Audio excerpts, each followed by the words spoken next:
আরও একটি makeup look নিয়ে। আমার এই সিজনটা পুরোটাই মেকআপ করেই কাটছে, তাই আমি সঙ্গে সঙ্গে মেকআপ টিউটোরিয়াল প্লাস ভ্লগ সবকিছুই কিন্তু শেয়ার করছি। ও ছিল আমার এই দিনের ফার্স্ট ক্লায়েন্ট যে আমার কাছে সাজতে বসেছিল, এবং ওর বিভিন্ন ডিমান্ড আস্তে আস্তে রিভিল করব তোমাদের সঙ্গে, এবং কীরকম লুক ও চেয়েছে সেটা কিন্তু আমাকে একদম পারফেক্টলি পিকচার দেখিয়ে দেখিয়ে বলছিল। তো স্কিনটাকে খুব সুন্দর করে প্রিপারেশন করে নেওয়ার পর, প্রাইমার লাগানোর পর আমি ওর স্কিনে একটুখানি অরেঞ্জ কারেক্টার লাগিয়ে দিলাম।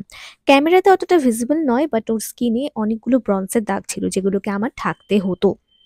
ওর স্কিন ভালো, বাট ওর স্কিনে ব্রন্সের প্রবলেমও আছে। এরপরে অরেঞ্জ কারেক্টারটা ভালোমতো ব্লেন্ড করে নেবার পর আমি ওর স্কিনে লাগালাম ফাউন্ডেশন, এবং ফাউন্ডেশনটা একটুখানি ফেয়ারি ছিল, কারণ ওর ডিমান্ড ছিল ওকে একটুখানি ফেয়ারি দেখতে হবে। অনেকগুলো ডিমান্ডের মধ্যে এটাও ছিল একটা ডিমান্ড, তো সেই অনুযায়ী ওকে আমি ফাউন্ডেশন লাগালাম। এরপরই যেই জায়গাগুলোকে আমার মনে হচ্ছিল একটুখানি হাইলাইটের দরকার, সেই জায়গাগুলোতে সুন্দর করে কনসিলার লাগিয়ে খুব সুন্দর করে ব্লেন্ড করে নিয়েছি। এটা কিন্তু একেবারেই শর্ট একটা মেকআপ টিউটোরিয়াল, তো যারা প্রসেস জানো কি করে মেকআপ করতে হয় তাদের কাছে ইটস ভেরি ইজি। এরপরে দেখো ডাইরেক্টলি আমি অ্যাপ্লাই করে দিলাম ব্লাশ। ব্লাশের ডিমান্ড ওর ছিল কি একটুখানি বেশি ব্লাশ লাগবে, কারণ ব্লাশ প্রিয় মেয়ে। এখনকার যুগে প্রায় মেয়েরাই কিন্তু ব্লাশ ভীষণ ভালোবাসে। এরপরে সেখানে হাইলাইটার লাগালাম এবং নাকের মধ্যে একটুখানি কন্ট্রোল করে দিলাম। এবং হাইলাইটারের জন্য আমি আজকে ইউজ করেছি গোল্ডেন হাইলাইটার, কারণ এটা ভীষণভাবে শাইন দেয় আর ভীষণ ভালো লাগে। তো তার জন্যই এটা করা। আর হাইলাইটারও ওর একটুখানি বেশি দরকার ছিল। আমাকে বারবার বলছিল যে হাইলাইটারটা যেন একটু বেশি করে লাগানো হয় আর আমার গালটা যেন দূর থেকে চকচক করে। তো তারপরে আমি ফার্স্ট ওর আইব্রোজটা কমপ্লিট করে নিলাম। আইব্রোজটা ভীষণই শেপে ছিল, তো আমার কোনো সমস্যাই হয়নি। এরপরে ওর ডিমান্ড শুরু হয়েছিল কি ওর চোখের মেকআপটা ঠিক যেরকম ছবিতে দেখিয়েছে ওরকমই লাগবে। তো আমি ওর আই মেকআপটা ওরকমই করেছি, ব্রাউন কালার দিয়ে ক্রিজ লাইন করে মাঝখানটা একেবারেই সামান্য পরিমাণে শিমার আইশ্যাডো দিয়েছি। একটুখানি ম্যাট লুক ছিল আমি যতটুকু ছবিতে দেখেছিলাম, এবং ওপরে আইলাইনারটাও উইংড ছিল। দেখো ফোনেও ও দেখাচ্ছে আমাকে ওর আই মেকআপ লুকটা কেমন হতে হবে, তো সেটা দেখে দেখে আমি ওকে করে দিচ্ছিলাম।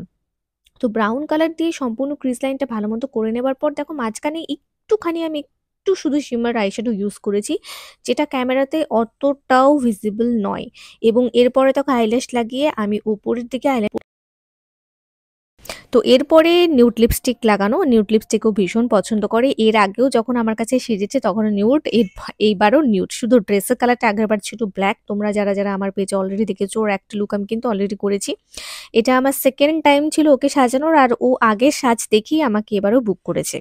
তো তারপরে দেখো এরপরে নিউড লিপস্টিকের ওপরে আমি একটা লিপ গ্লস ওকে লাগিয়ে দিয়েছি, কারণ ও লুকটা এরকমই চাচ্ছিল।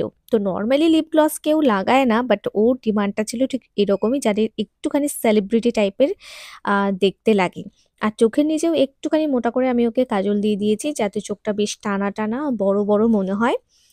যেরকম আর কি লুক দরকার, লুকটা পরবর্তীতে তোমরা দেখতে পারবে যে কতটা সুন্দর এসেছে।